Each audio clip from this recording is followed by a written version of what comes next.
In this video, you'll learn how to mute and unmute your mic in Google Meet. This is one of the simplest but most important controls to understand because it helps keep your meetings clear, professional, and free from distracting background noise.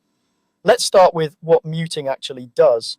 When you mute your microphone in Google Meet, other participants can still see you if your camera is on, but they can't hear anything from your side.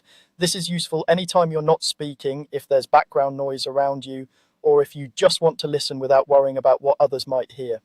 Once you've joined a Google Meet, take a look along the bottom of your screen. You'll see a row of circular buttons. One of those buttons is the microphone control. It usually looks like a small microphone icon. When your mic is on, the icon is typically shown in white or a lighter color, depending on your theme, and it won't have a slash through it. To mute yourself during the meeting, simply click on that microphone icon. As soon as you do, you'll notice a visual change. The icon will usually turn red or darker, and a small line or slash will appear across the microphone symbol. This is your clear visual confirmation that you are muted.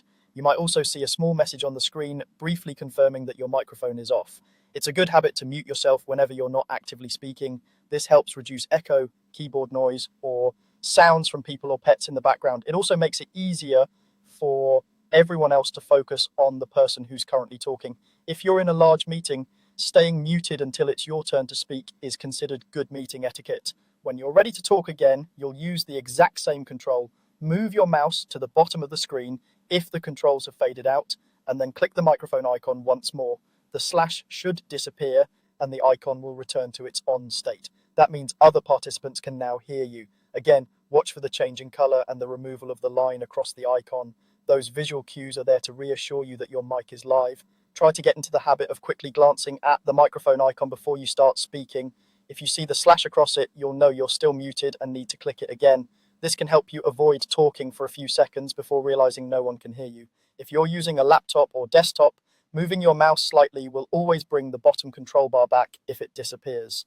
On a phone or tablet, just tap the screen once to reveal the same microphone icon, then tap again to mute or unmute using the same visual cues. So to recap in simple terms, while you're in a Google Meet, click the microphone icon once to mute your audio and click the same icon again to unmute when you're ready to speak. With just this one control, you'll have much better command over your audio, making your meetings smoother and more comfortable for everyone involved.